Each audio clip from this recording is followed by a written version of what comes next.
Ako po muli ay bunabati sa inyo na isang maligayang Pasko.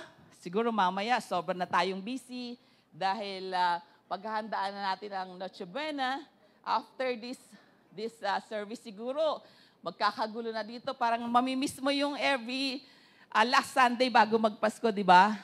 Bigay ng regalo. May mga pumipila mga bata kay Popski kasi namimigay ng pera. May mga nagbibigay. Na-miss nga ni Nancy nagbibigay ng apple, pero wala na yata nagbibigay ng apple. So, marami tayong pinagkakabalahan. At sigurado, mamayang gabi, ang ating pagkakabalahan ay Noche Buena. Ngayong umaga po, isang maikling mensahe lang ang aking ipapahayag dahil alam natin na magiging busy na tayo mamaya. Pero dahil alam natin na kahit na sobrang busy, inilalaan natin yung ating unang-una oras para sambahin ng Panginoon. Amen? So, kaya siguro kayo naandito hindi dahil sa regalo, di po ba? Naandito tayo para sambahin at pasalamatan ng ating Panginoon sa kanyang kaarawan. Amen? Nilaan niyo yung oras na to para sa kanya, hindi kung kanino man. Di ba? Pagpapalapit ang Pasko, bakit kaya tayo naghahanda ng regalo? Amen? Bakit ko ito natanong? Hindi dahil gusto kong tumanggap mamaya ng regalo. Siyempre gusto ko din makatanggap. Pero, bakit nga kaya tayo naghahanda ng regalo? Ito po ay patungkol sa aking mensahe ngayong araw ng Bisperas ng Pasko. Pwede po bang preparing for the gift. Di ba? Naghanda tayo ng regalo. Sa lahat, iniisa-isa natin. Naglilista tayo, baka may mamiss. Meron kaya talaga tayong hindi na-miss? Amen? When we talk about preparing the gift, nakaka-excite di po ba? Yung pupunta ka lang sa mall, o kaya sa mga... Ngayon kasi, hindi lang mall ang bibilihan ng regalo. Pwede kang pumunta sa SNR, pwede kang pumunta sa Landers, kasi madaming mabibiling regalo para sa mga gusto mong bigyan ng regalo. Tapos, pagka nagprepare tayo, iniisip mo yung, para kanino to? Mayroon kang specific gift sa bawat isang binibigyan mo. Naalala ko lang, pastora, nung bago pa lang yung Rema, bago magpasko talagang busy kami ni pastora. Lahat nililista namin yung mga pangalan ng workers at bumibili kami ng specific gift for them. Pero ngayon parang, sige, pag bumili ako ng tsokolate, lahat tsokolate. Pag bumili ako ng lahat ng bagoong, lahat bagoong. Cake, lahat cake yan. Pero nung bago pa lang tayo, talaga we're so excited to prepare the gifts na doon lang para sa tao na yon. Amen? Ngayon parang generic na lang kasi ang hirap na ng panahon. Amen? Ang hirap pumunta sa mall. Ang daming tao. Amen? Pero bakit nga kaya? Because December is a month that raises all kinds of feelings for us. So I'm really looking forward for this time. Lalo na doon sa mga bata, looking forward sila dito pag dumarating ang December. Sa ating mga nagtatrabaho, ang December sobrang nakakapagod. Particularly po sa amin sa San Miguel, talagang pag pumasok ang last week of November, or November pa lang, ayan na po ang hinihintay naming pagod. Sobrang nakaka-drain, nakakapagod. Preparation for the Christmas parties, preparation for the program, yung pagdating ng kanilang pagbisita sa planta, sobrang nakakaubos na strength. Pero, siyempre maganda pa rin kasi dito na ang month of December, dito natin natatanggap yung ating 13th-month pay. Yung iba, tumanggap ng 14th month pay. Amen? Tahimik kayo dyan. 13th-month pay lang po ba natanggap nyo? Wala pa nakatanggap?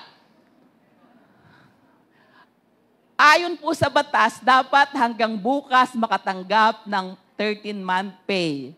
So yung mga company na wala pang binibigay, hingin nyo na po kasi hanggang bukas po yung sinasabing pagbibigay ng 13-month pay. Pero hindi lang yan mga kapatid, hindi lang dapat nating isipin. Marami din tayong mga pinagkakaabalahan na minsan, nami-miss natin yung special time. Special time na ito dapat in-look forward natin. Special time to worship. Amen? Special time na magpasalamat. Special time na spend natin man sa ating family. Na most of us, especially ako talagang, I'm so sorry ng mga araw na talagang madaling araw nakakauwi for the parties ng mga boss, parties ng mga planta. So nawawala yung oras para sa pamilya. Amen? Kaya pagdating December, sabi ko, sana matapos na agad ang December. Kasi nakakapagod. Amen? Pero nawawala yung special time mo with the Lord. Na supposed to be, yan dapat ang ating hinahanap.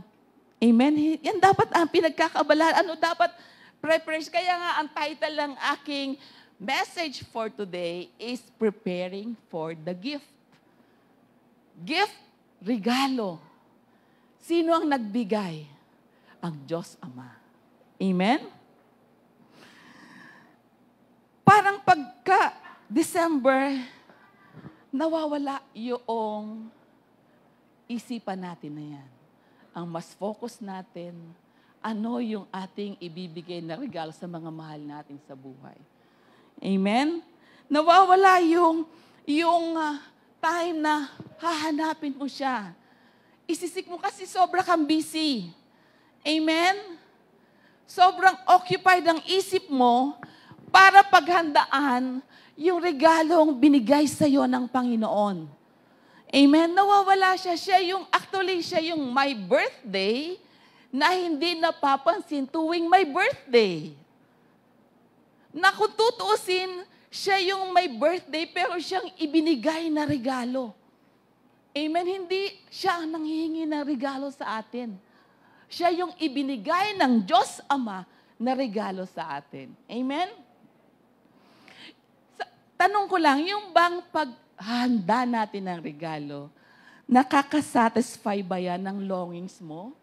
Nakakapuno ba yan ng emptiness sa puso mo, yung nagbibigay ka ng regalo? Amen? Pakipindot nga po. Ito yung mga bagay na ginagawa mo tuwing December or Christmas. Di ba? Wala kasi sa akin yung pampindot. Christmas decoration. Actually, to be honest with you, sobrang busy ko. Wala man lang kaming decoration sa bahay. Sabi nga ni CJ, Mami, mamaya magawa tayo ng Christmas tree. Christmas parties, umuubos ng oras. Christmas programs.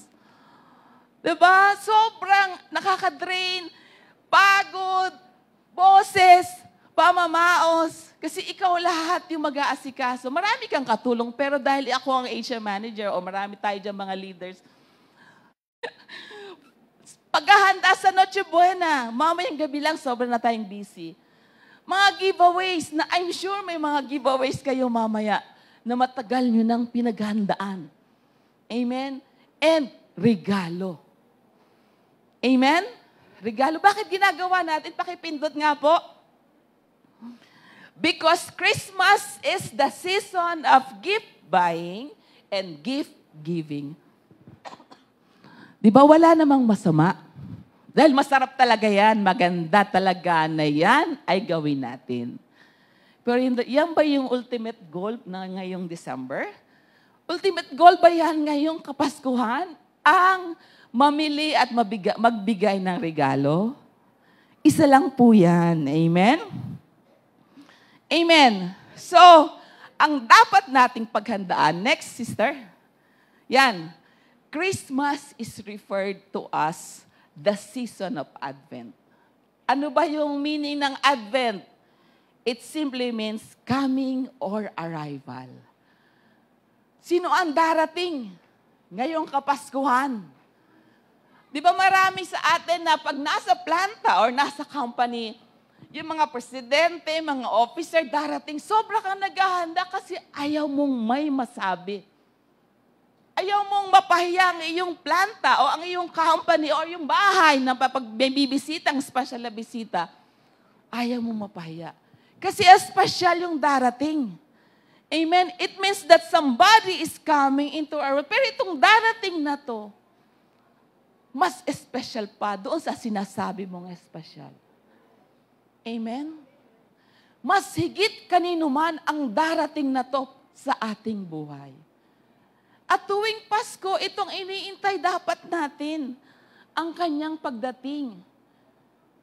Because He is the gift na supposed to be dapat nating kinaka-excitan or kinaka-sabikan. Diba? So yan dapat ang ating inaasam. Thank you, sister. Next. So ang ating pong verse for today is Luke 1:26-38. Let us all read. Bago po. 1, 2, 3. Now in the 6th month, the angel Gabriel was sent by God to a city of Galilee named Nazareth, to a virgin betrothed to a man whose name was Joseph, of the house of David. The virgin's name was Mary. And having come in, the angel said to her, Rejoice, highly favored one. The Lord is with you. Blessed are you among women. But when she saw him, she was troubled at his saying, and considered what manner of greeting this was. Then the angel said to her, Do not be afraid, Mary, for you have found favor with God, and behold, you will conceive in your womb, and bring forth a son, and shall call his name Jesus. He will be great and will be called the Son of the Highest, and the Lord God will give him the throne of his father David. And he will reign over the house of Jacob forever, and of his kingdom there will be no end. Then Mary said to the angel, How can this be, since I do not know a man? And the angel answered and said to her, The Holy Spirit will come upon you, and the power of the highest will overshadow you. Therefore, also the Holy One who is to be born will be called the Son of God. Now indeed, Elizabeth, your relative, has also conceived a son in her old age, and this is now the 6th month for her who was called barren. For with God, nothing will be impossible. Then Mary said, Behold, the maidservant of the Lord, let it be to me according to your word. And the angel departed from her. Tayo po muna yung manalangin. Hallelujah. Thank you, Lord, for the word na aming pagninilayan ngayong umagang ito. Maging handa nga, Panginoon, ang aming puso sa pagdating ng regalo na yan sa aming buhay. Winawaksi namin ang mga kung anong pagkakaabalahan for this moment. Only you, Panginoon, ang nais naming isipin.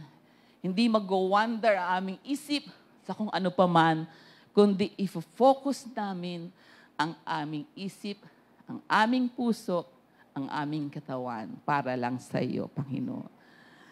Samahan mo po ako as I shared your word.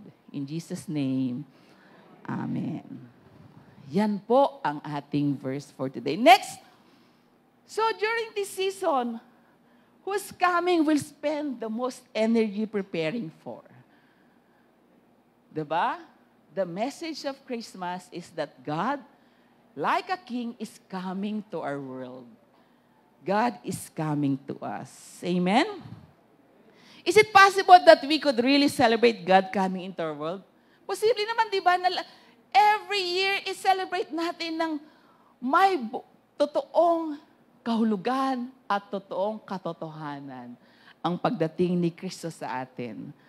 When you open your eyes and look at the things that are going all around, alam natin, posible pa rin na mag-celebrate tayo ng pagdating ng presensya ng Diyos sa ating buhay. Diba? Hindi mahirap po ma-realize ang kanyang pagdating because Jesus is the gift of God for all humanity. It's up to us kung paano natin tatanggapin. Kaya nga, yung Advent preparation yan for His coming. Diba? Kung ang ibang simbahan ay nagkakaroon ng simbang gabi para ipagdiwang yung 9 na araw sa kanyang pagdating, ang Kristiyano nagpo-fasting, nagpe-prayer para sa kanyang pagdating. Amen? Because alam natin na marami na pong misplaced sa mundo natin. Marami nang hindi normal. Na andyan yung economy ng buong mundo, halos lahat failing. Dahil sa nangyaring pandemic, na andyan yung misplaced sa mga bagay, especially sa relasyon, hindi mo na alam kung ano ang tama. May nagpapakasal na lalaki, babae. Misplaced ng ating mundo. Meron naman relasyon na akala mo totoo, bukas hiwalay na. So wala na yung true love. Saglit lang makakita ng kamalian. Kayang-kayang putulin na yung true love. 'Di ba? Ang dami nang misplaced sa buhay natin. Surrounded nga tayo, even us. Kahit pa sabihin, we are surrounded by our most loved people. Pero minsan, meron kang emptiness sa puso mo. Akala mo lang, masaya ka, marami kang kasama, pero in the quiet of your heart, you feel like you are alone in this world. Thank you. Nararanasan niyo po ba yon? Marami kang kausap, marami kang kasalamuha. Pero pag nag-iisa ka, nararamdaman niyo, mag-isa ka lang talaga. Amen? Lagi ako na nakakaranas yan. Every time, nagbabiyahe ako, mag-isa from Laguna to Manila, I felt na, parang mag-isa ba ako sa mundo? Wala kang kausap, wala kang man lang masabihan na nararamdaman mo. Yung may hinahanap ka lagi sa puso mo na magpupuno. 'Di ba? Meron kasi ang isang tao na nilolong, na nagsasatisfy sa puso niya. At yung iba, nagkakamali ng pinupuntahan. Nagkakamali ng hinahanap. Pero alam mga kapatid, hindi po tayo nag-iisa. I want to say that all of this dynamic are present also in the biblical story. Israel was a nation with their past, known their great wealth, di ba? Alam naman natin na Israel nung mga kapanahunan ni David, talagang makikita mo ang kasaganaan. For there were times na talagang hindi na nagsalita ang ating Panginoon. Alam natin, pinagsalina sila ng mga hari, may mabuting hari maghahari. Tapos may masamang maghahari. Palitan, mabuti, masama. Pero lahat yun, parang hindi naging tuloy-tuloy na matagal nang nilolong ng mga Israelita na magkaroon sila ng tunay na hari. Sabi ng mga Bible scholar from yung last Bible doon sa Old Testament, ano nga yung ating verse pagka tayo nagigiving? Pinaka-popular na verse, Pastor Ray, Malachi. From Malachi to Matthew, ang layo ng diferensya. It's about 700 years. At that time, ang mga Israelita naghahanap, naglulong siya na maghahari. Very silent ang Panginoon. They were in deep pain kasi hindi na nila nakakausap. Wala nang hari na naglilid sa kanila para dalhin sila sa presensya ng Panginoon. At that time, nung naano sila Moses, sila David, nakakausap mismo nilang Panginoon. Amen? Pero during those period, ang Panginoon ay nananatiling tahimik. Sila ay pinagpapala, sila ay kinakurse, parang ang buhay nila ay parang gulong. Minsan nasa ilalim, minsan nasa ibabaw. Na parang tayo, talagang sasabihin, tatanggapin na natin, ganun talaga ang buhay. Minsan nasa ibabaw, minsan nasa ilalim. Pero hindi po ganun ang gusto ng Panginoon na buhay natin. Amen? Nagkakaroon sila ng mga digmaan, nagkakaroon din sila ng katahimikan. paulit-ulit na nangyayari sa buhay ng mga Israelita. At between that year, hinihintay nila yung sinabi ng Panginoon sa, next po, the coming of a king. Na matagal nilang hinihintay. Sa Micah pa lang sinabi na po. Sabi niya, in the story of Zechariah and Elizabeth, in their midst of deep pain, kasi sila yung mga naando sa panahon na yun eh. And that deep darkness, God sent His angel Gabriel to them. That God has heard every prayer that they have uttered and held in their heart, and God is not angry with them. God has not withheld His goodness from them. He is present to them. In fact, they will bear a son. Feeling kasi ni Zechariah at ni Elizabeth, wala nang, matanda na kami. Pero bakit wala pa rin kaming anak? Kumbaga, kung babalikan natin ang story ni Zechariah at saka ni Elizabeth, they are the holy people. Naglilingkod sila sa Panginoon at time. Isa sila sa mga tinitingyalang mag-asawa o pamilya that time. Pero dahil, nung mga panahon na yun, pag ikaw ay walang anak at hindi nagbuntis ang iyong asawa, kayo ay curse. Kasi wala kayong bunga. Amen? And diyan ang na-feel ni Elizabeth at ni Zechariah. Pero, muli nagparamdam ang Panginoon. Amen? Sa pananahimik, from Old Testament to New Testament, pinadala si Angel Gabriel, at sinabing magkakaroon sila ng anak. Amen? Next, the angel, after 6 months, the angel appeared to Mary. 6 months later, he sends his angel to Mary, who is a young peasant girl. Hindi siya mayamang pamilya. Hindi siya importanteng tao. The angel Gabriel comes to Mary. Mary is troubled by this greeting because the kind of greeting that comes to her absolutely blows her mind. Isipin nyo nga naman, binati siya ng Hail Mary. Hindi po yung prayer ha. Balikan lang po natin yung word na Hail Mary.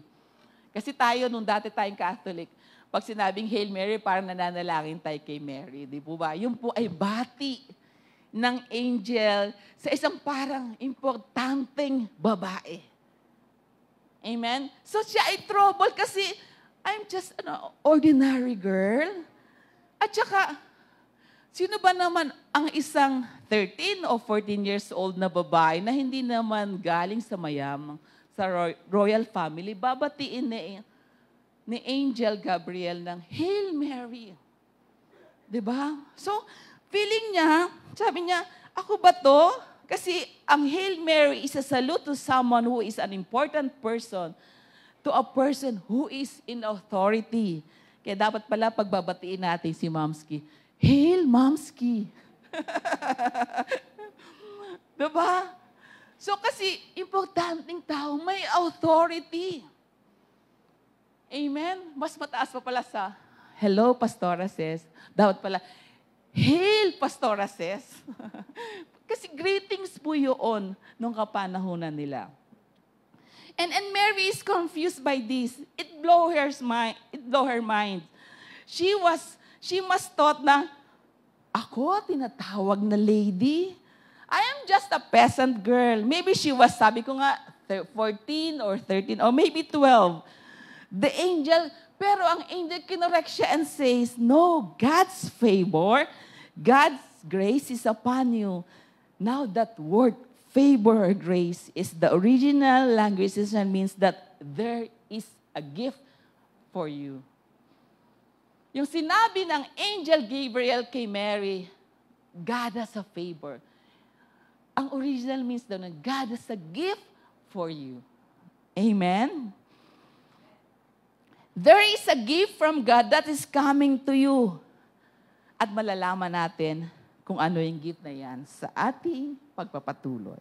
So in verse 30 says, the angel said to her, sabi niya, don't be afraid, Mary. You have found favor with God. Inom lang po akong tubig.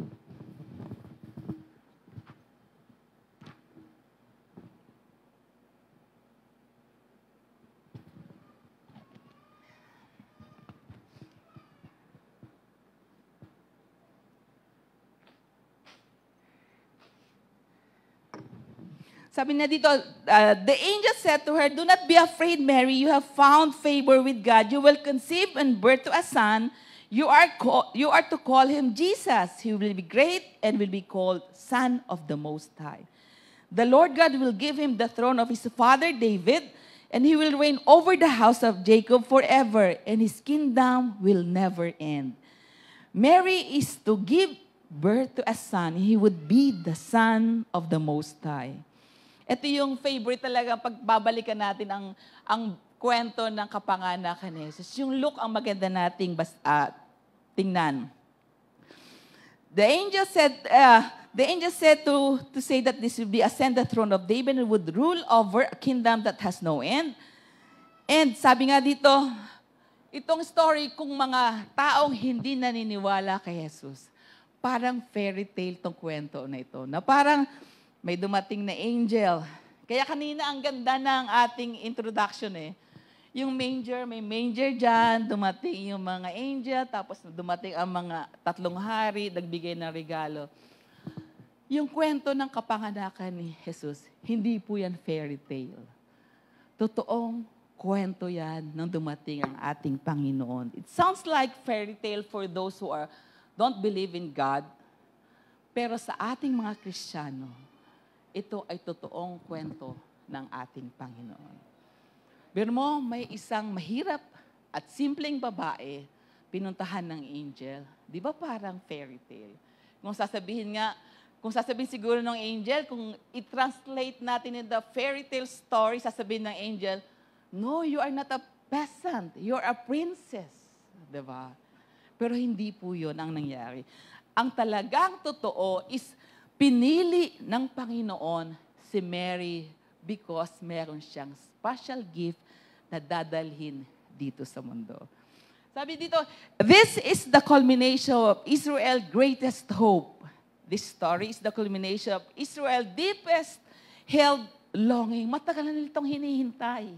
Amen. It is the gift that they long for with all their heart and soul and mind and strength. Matagal nilang nilolong na may dumating sanang hari na hindi na matatapos ang kanyang paghahari magpakailanman. Kasi marami nagpalit-palit na hari. Masama, mabuti, pero mas marami ang masamang hari.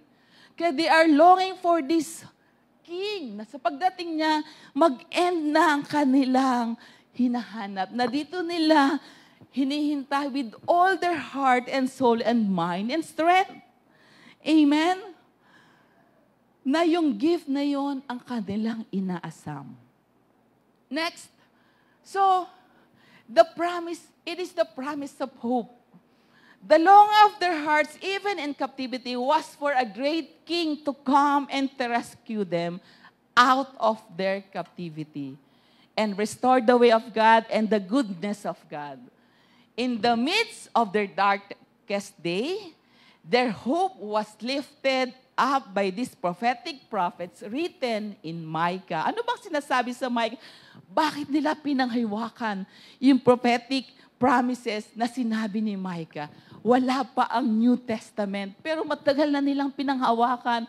Darating ang isang araw. Yung promise of hope na yung mangyayari. Amen? Ano po yung nakasulat sa Micah?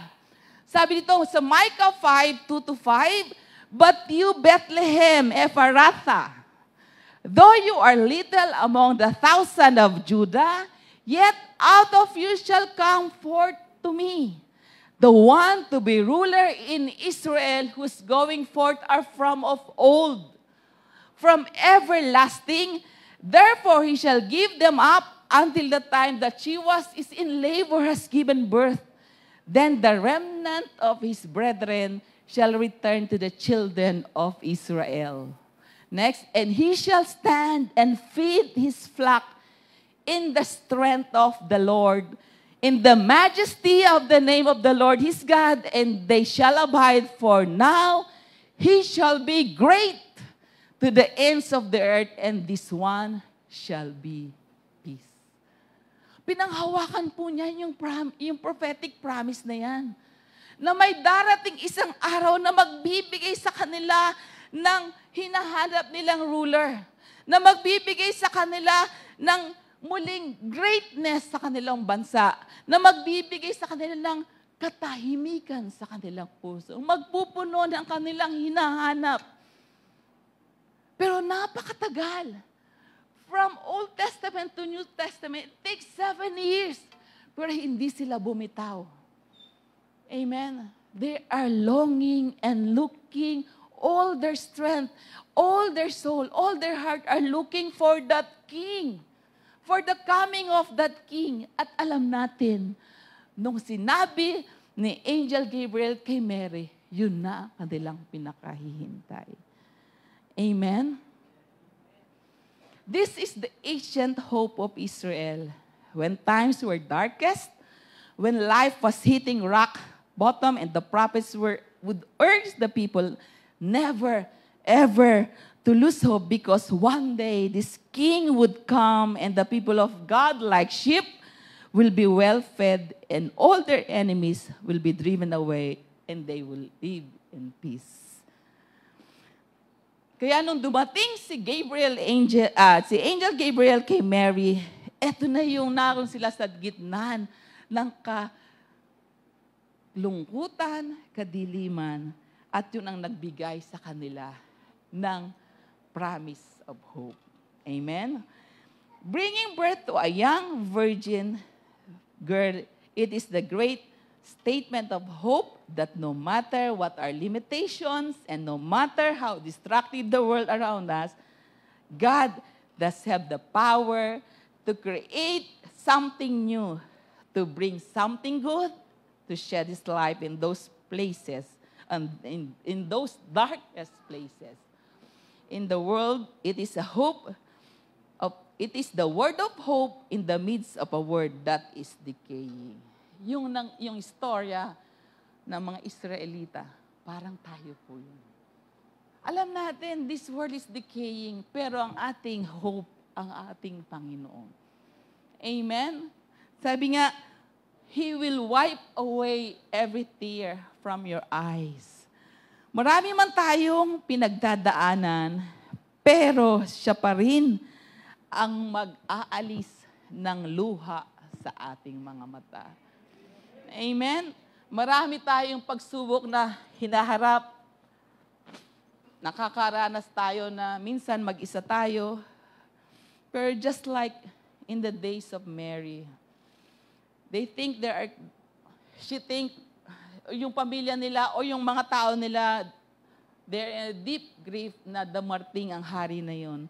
And out of that loneliness, the angel Gabriel ay dumating para ibigay ang magandang regalo. Alam natin, may mga times na talagang nawawalan tayo ng pag-asa. May mga times na minsan hindi natin maranasan ang presence ng ating Panginoon. Amen? May mga times na nagtatanong tayo, sinasagot pa ba ng Panginoon ang aking mga panalangin? Di ba? Hindi kaya tayo dapat, paano na ko na ba tinatanggap ang Panginoon sa buhay ko? Hindi kaya dapat maging Mary tayo nung sinabi niya, next po, sabi dito, are we prepared for the coming of God to our lives today? Hindi kaya mas puno na tayo ng, Lord, sagutin mo ang panalangin. Ito pong panalangin ko, ito pong kailangan ko. Hindi kaya puno na lang tayo ng mga ganon sa buhay natin? Or ready ba tayo na receive yung regalo ng Panginoon? Yung mga benefits of His blessing ay dagdag lang. Benefits lang yun ng paglapit mo sa Panginoon. Hindi yun po ang main agenda. Kaya tayo lumalapit sa Panginoon. Hindi yun ang main agenda. Kaya lumalalim ang ating, para maging malalim, kailangan ba humingi ka na humingi? Hindi po. Kailangan kilalanin mo ang Panginoon. Magkaroon tayo ng intimate relationship with God. Amen? Kagaya na yan ng isang mag-boyfriend, girlfriend, para makilala mo ang isa't isa, magkakaroon kayo ng kilalanan. Hindi yung pagba ikaw ay nanliligaw sa sa isang babae, panay agad ang hiling mo ng ganito. Hindi ba hindi? Kilalanin muna natin. At yung time na nung binigay sa atin ng Panginoong Hesus, marami siyang dalang blessing sa buhay natin. Pero tayo nakatingin doon sa blessing. Hindi tayo nakatingin doon sa giver. Amen. Biyaya lang lahat yun. Benefit lang yun ng paglapit natin sa Panginoon. Ang totoong regalo na binigay ng Diyos sa atin ay si Jesus nung tinanggap natin sa buhay natin. Amen.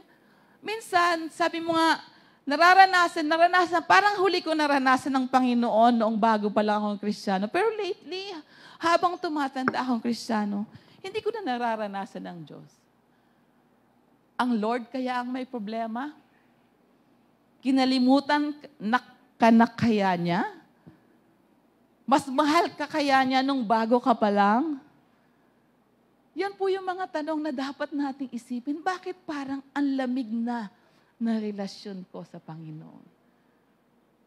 Hindi kagaya ngayong Pasko, hindi naman masyadong lumabig. Hindi ko pwede i-compare na kasing lamig ng Pasko kasi ang init ngayon. Amen? Kumusta kaya ang pag-ibig mo sa Panginoon? Ganon pa rin ba siya kainit nung tinanggap mo ang regalo na yan mula sa Diyos Ama? Amen?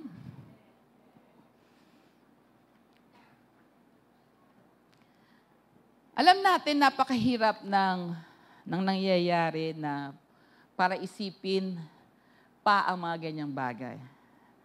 Ang dami mong nga sinasabi mong problema, ang dami mong isipin sa buhay. Pero pwede naman tayong tumigil sa gitna ng ating kabisihan at dumulog sa Kanya para manalangin. This time is a best time para manumbalik yung sigla na yon sa buhay natin. Para muli ibalik natin yung love natin kay Jesus. Amen? Natatabunan ng mga pinagkakaabalahan natin. Na dapat maging ang ugali natin ay kagaya ni Mary, na kung yan po ang kaloob, buong puso ko pong tinatanggap. Si Mary, bigla niyang winaksi na hindi siya kay Joseph, hindi siya kay Caesar. Siya ay servant ng Panginoon at handa niyang tanggapin kung ano yung kaloob ng Diyos sa kanya. Ang kapalit ng pagtanggap na yon nung sinabing siya ay magkakaroon ng anak, pwede niyang ikamatay, mga kapatid, because she was a virgin nung sinabi ng anghel. Sabi nga niya, hindi ko pa nga kilala isang lalaki. Although siya ikakasal na kay Joseph, pero yung hindi pa kilala, ibig sabihin wala pa silang intimate time with each other. Amen? Yung kayo na lang mag-asawa. Pero wala pa siya sa punto na yon. Kaya sabi niya, how can it be? How can be? Paano ako magbubuntis hindi ko pa nga ako nakakilala ng isang lalaki? Amen? Ang katumbas ng pagtanggap ni Mary doon sa sinasabi ni Angel Gabriel ay katumbas ng kanyang pwede niya ikamatay. Pwedeng patayin siya sa harap ng bahay nila sa pamamagitan ng pagbato. Amen? Kasi noon ang babaeng ikakasal, pag nalamang buntis, ay pwedeng ipapatay. Amen? Ngayon kaya sa panahon ngayon, siguro maraming mamamatay, no? Joke lang po. Ganon kalinis si Mary. Kaya siya napili ng ating Panginoon. Pero ang sagot niya, anuman ang pag-aalinlangan niya, anuman yung mga nakaka-trouble sa kanya, sa murang edad, 13, 14, handa niyang tanggapin kung ano yung kaloob ng Panginoon. Tayo kaya, ibalik natin yung ating sarili. Igaya natin ang ating sarili kay Mary. Handa pa tayong tumanggap ng regalo na yan na bigay ng Diyos sa atin. Maraming kaakibat ang regalo na yan. Meron diyang persecution. Ipipersecute ka dahil tinatayuan mo ang pagiging Kristiyano. Mahirap maging Kristiyano sa gitna ng isang kumpanya na punong-puno ng mga hindi Kristiyano, mga kapatid. Pero ikaw, tatayo ka doon para ipakilala mong may Kristo ka sa buhay mo. Diba? Ganun po si Mary. Ang pagsunod niya ay katumbas ng buhay niya bilang babae.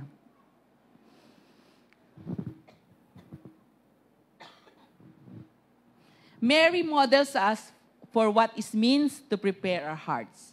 She says this basic praise in Luke 1:38. She simply says, I am the Lord's servant. May it be to me according to your word, and that is enough, and the angel departs from her. I am the Lord's servant. I wonder what about isa sa atin, handa bang sabihin sa Panginoon, Lord, I am your servant. Handa niyo bang sabihin sa oras na to na iwaksi ang lahat ng mga pinag-a-associatean ninyo na kung ano-ano man yung mga grupo na yon, na ikaw ay nabibilang sa grupo ng mga sawi, ng mga grupo dati, ng mga sinasabi ng ka-office na siya daw ay miyembro ng mga asawang ganito. Pwede ba nating iwaksi at sabihin today na I am the Lord's servant? Na mas mataas ang Panginoon sa mga boss natin. Na mas mataas ang Panginoon sa mga trabaho natin. Amen? Nahanda nating sabihin, Lord, I'm ready, I'm your servant. Lalo na pagdating ngayong bagong taon para sa atin. Ikaw, kumusta na? Handa ka bang tanggapin kung ano ang gustong ipagawa ng Panginoon sa'yo? Sa darating na taon? Or ganyan ka pa rin, nakaupo lang, nag-aantay lang kung ano ang dapat gawin. Sisimba, hindi sisimba. Minsan na-attend sa prayer, minsan hindi. Ganun na lang ba ang buhay na gusto ng Panginoon sa atin? Yan ba ang regalo na binigay sa atin? Walang kaakibat na init ng paglilingkod para sa Panginoon. Walang init ng pag-ibig para doon sa regalong binigay sa atin. Amen? Mga kapatid, this is the time. Balikan na natin yung regalong bigay sa atin, gamitin na natin. Yung regalo binigay sa atin, baka mamaya inaamag na. Ang regalo nagkakaroon ng gamit, nagkakaroon ng importansya kung binubuksan at gagamitin natin. Amen? Mga kapatid, malapit na ang pagdating ng Panginoon. Tama na ang mga compromises in everything. Dapat mag-seek na tayo ng presence at sabihin mong, Lord, I am your servant. Gawin mo po ang nais mong gawin sa akin. Kagaya ni Mary. This Advent season, try and think about what it's like for the shepherd and the magi and their camels. What would it mean for us to make a long journey towards the gift that God has for us? Ba't ang haba ng panahon? Matagal na tayong pinagkalooban ng regalo. Pero, ang haba ng journey para tanggapin at gamitin ang regalo na yan sa atin. Next po. This Advent season, try and think about what it was like for the shepherds and the magi and their camels. What would it mean for us to make a long journey towards the gift that God has for us?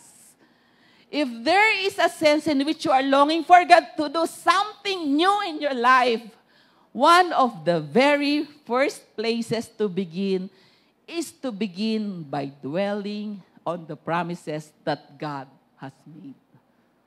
Amen?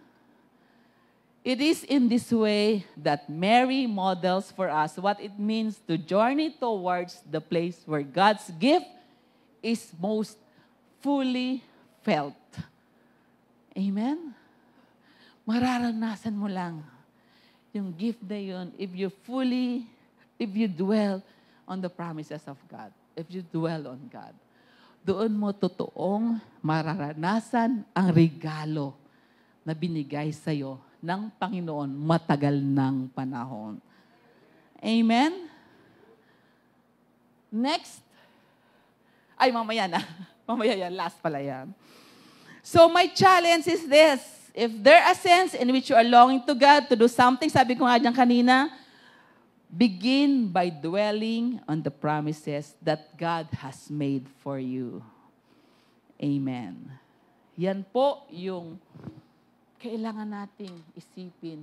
Lalo-lalo na itong bakasyon na to na pagnilay-nilayan natin. Hindi natin pagnilayan yung kasiyahan.